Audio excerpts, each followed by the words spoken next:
வணக்கம். இப்போ எல்லோர் கைகள்லையும் இருக்கிற சோஷியல் மீடியா மூலமா பலர் பிரபலமாகுறாங்க. அதுல நிறைய பேர் தங்களுடைய திறமை மூலமாக பிரபலமாக, சிலரோ அந்த பிரபலங்கள் மேல குற்றச்சாட்டுகளை முன் வச்சு வம்பிழுத்து வன்மத்தை கக்கி பிரபலமாகுறாங்க. கூடவே ஒரு சில பிரச்சனைகளையும் உண்டு பண்ணிடுறாங்க. அந்த வகையில இப்போ லைவ்ல தற்கொலைக்கு முயற்சி பண்ற மாதிரி ஒரு வீடியோவை போட்டு ஒரு பிரச்சனையை உருவாக்கி இருக்கிறவர் தான் யூடியூபர் பிரியாணி மேன். என்னதான் நடந்துச்சு இந்த பிரச்சனைக்கு பின்னாடி, முழு கதை என்னன்னு பார்க்கலாம். Hi soldiers, check பார்த்தலாமா?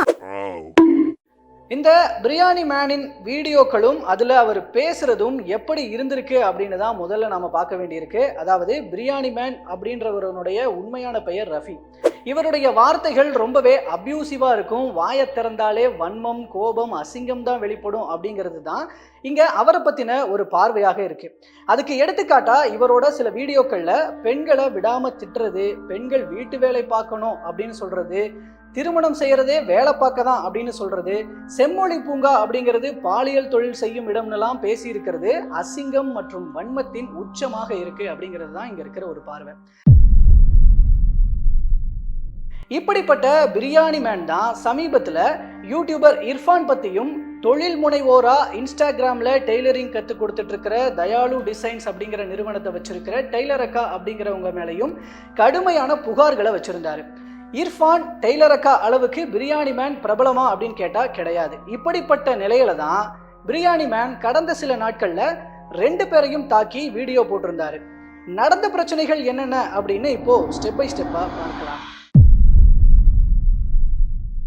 முதல்ல பிரியாணி மேன் இர்ஃபானை பத்தி ஒரு வீடியோவை வெளியிட்டு இருந்தாரு. அதுல இர்ஃபானின் மச்சான் ஏற்படுத்திய கார் விபத்து பத்தி விமர்சனங்களை வச்சிருந்தாரு. அது இர்ஃபான் செஞ்சது அப்படின்னும், விபத்தை ஏற்படுத்திட்டு இர்ஃபான் நிக்கல அப்படின்னு எல்லாம் சொல்லியிருந்தாரு. அதோட இர்ஃபான் தன்னுடைய குழந்தையின் பாலினத்தை பிரசவத்துக்கு முன்னாடியே வெளிப்படுத்தின விவகாரத்தை பத்தியும் விமர்சனங்களை முன் வச்சிருந்தாரு. இது எல்லாத்துக்கும் இர்ஃபான் ஆதாரங்களோட பதிலும் கொடுத்துட்டாரு. மச்சான் ஓட்டியதற்கான ஆதாரம், விபத்து ஏற்படுத்தினதுக்கு அப்புறமா அங்கேயே நின்றதற்கான ஆதாரம், போலீஸ் கிட்ட பேசினது உள்ளிட்ட விஷயங்கள் பத்தி எல்லாம் இர்ஃபான் பதிலடியாக கொடுத்திருந்தாரு. அதோட புகார்களுக்கெல்லாம் ஆதாரங்களோட இர்ஃபான் பதிலடி முழுசா கொடுத்திருந்தாரு. அதுக்கு அடுத்தபடியா பார்த்தோம்னா டெய்லர் அக்கா பிளவுஸ் வீடியோ அப்படின்னு ஆபாசமாக வீடியோ போடுறதாக புகாரை வச்சிருந்தாரு பிரியாணி மேன். அதோட நிக்காம டெய்லர் அக்காவை கடுமையாக தாக்கியும் பேசியிருந்தார்.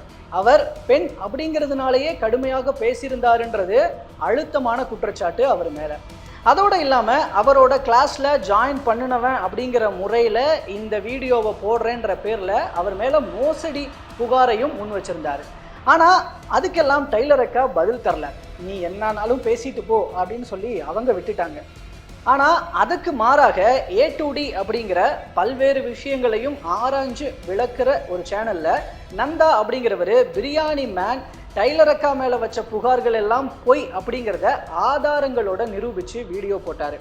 இப்படிப்பட்ட சூழலில் தான் கடுப்பான பிரியாணி மேன், அதாவது 28ஆம் தேதி நைட்டு ஒரு லைவ்ல வீடியோ போட்டு A2D சேனலை தாக்கி பேசினதோட மட்டுமல்லாமல் தற்கொலையும் செஞ்சுக்க போகிறதாக சொல்லி அது போல செயல்களில் ஈடுபட்டிருக்கிறாரு.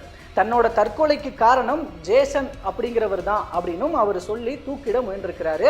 அதுக்கப்புறமா பேசி வச்சது போலவோ என்னவோ, அல்லது வீடியோ பார்த்த அவரை சார்ந்தவங்க அவங்க அம்மாவுக்கு ஃபோன் பண்ணதுனாலையோ என்னவோ, அவருடைய அம்மா கரெக்டாக கதவை தட்டி அவங்கள திட்ட தற்கொலை முயற்சி கைவிடப்பட்டுச்சு. இந்த ஒரு வீடியோவை எடுத்து ஒருபுறம் ஒரு சிம்பத்தியான பார்வை உருவாகி பிரியாணி மேனுக்கு பலர் ஆறுதல் சொல்ல, மறுபுறமோ இந்த முயற்சியே ஒரு நாடகம் தான் அப்படின்னு புகார்களும் வைக்கப்படுது.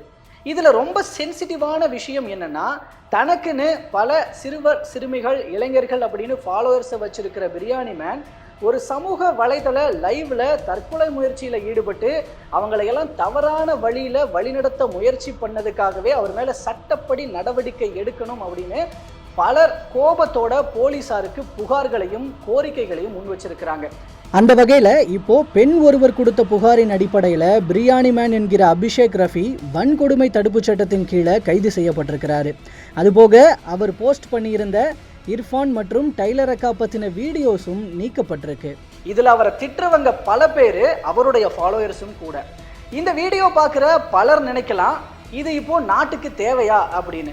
இது யூடியூபர்களுக்கு இடையிலான வார்த்தை மோதலா இருந்திருந்தா நீங்க சொல்றது ஓகேன்னு எடுத்துக்கிட்டு போலாம். ஆனா இங்க ஒருத்தர் வலையொலி ஊடகத்துல நேரடியா தற்கொலைக்கு முயற்சி பண்ணதாலையும் அதை பல இளையோர்கள் பார்த்து தவறான வழியில இன்ஃப்ளூயன்ஸ் பண்ணப்பட வாய்ப்பு இருக்கு அப்படிங்கிற புள்ளியிலையும் தான் இந்த விவகாரத்தை பேச வேண்டியிருக்கு.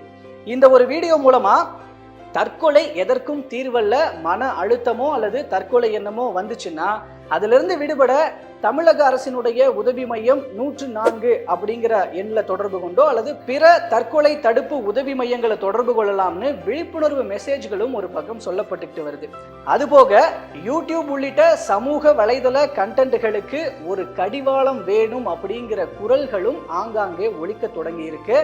அதே நேரம் கருத்து சுதந்திரத்தை பறிக்காத வகையில் நல்லதொரு மாற்றம் வரட்டும் அப்படின்னு தான் இப்போ கேட்க வேண்டியிருக்கு.